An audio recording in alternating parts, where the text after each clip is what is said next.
النهاردة بقى هنعمل مع بعض شوية بامية انما ايه سكر. وعملت جنبهم شوية رز بالشعرية، واللحمة كانت دايبة دوبان وكان طعمها تحفة. عملت الأكلة كلها في طاسة واحدة على النار، ما خدتش مني وقت خالص. لازم تجربوها بالطريقة دي وهتدعولي. ما تنسوش تعملوا لايك واشتراك للقناة عشان يوصلكوا كل فيديو جديد. ويلا بينا نبدأ على طول ونقول بسم الله.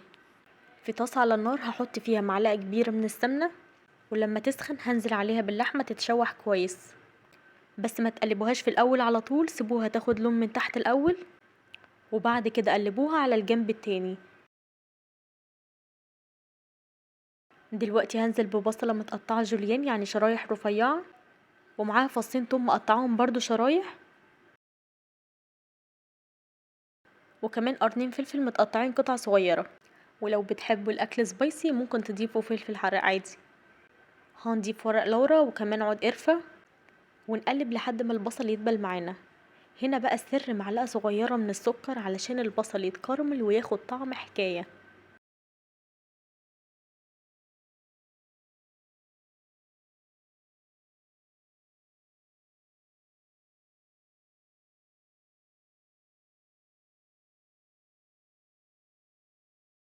اول ما البصل يدبل معانا ويتكرمل هنضيف لتر مية سخنة على اللحمة. هنقلب ونغطي الطاسة علشان اللحمة تستوي كويس. بعد ما اللحمة استوت معانا هنضيف الصلصة اللي حضرتها من 5 حبات من الطماطم مضروبين في الخلاط مع نص كوباية مية، وهنزل بالتوابل نص معلقة صغيرة من الفلفل الاسود والكمون والبابريكا، ومعلقة صغيرة من الملح. الملح حسب رغبتكم، ممكن تضيفوا زيادة او تقللوا براحتكم. نقلب كله كويس جدا وبعدين ننزل بالبامية، حوالي نص كيلو من البامية، ونديلهم تقليبة حلوة كده ونغطي الطاسة ونسيب البامية تستوي على نار متوسطة. مش هتاخد وقت خالص لان اللحمة خلاص مستوية.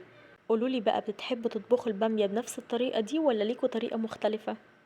انا عن نفسي بحبها فيها شوية شطة كده تبقى طعمها حلو.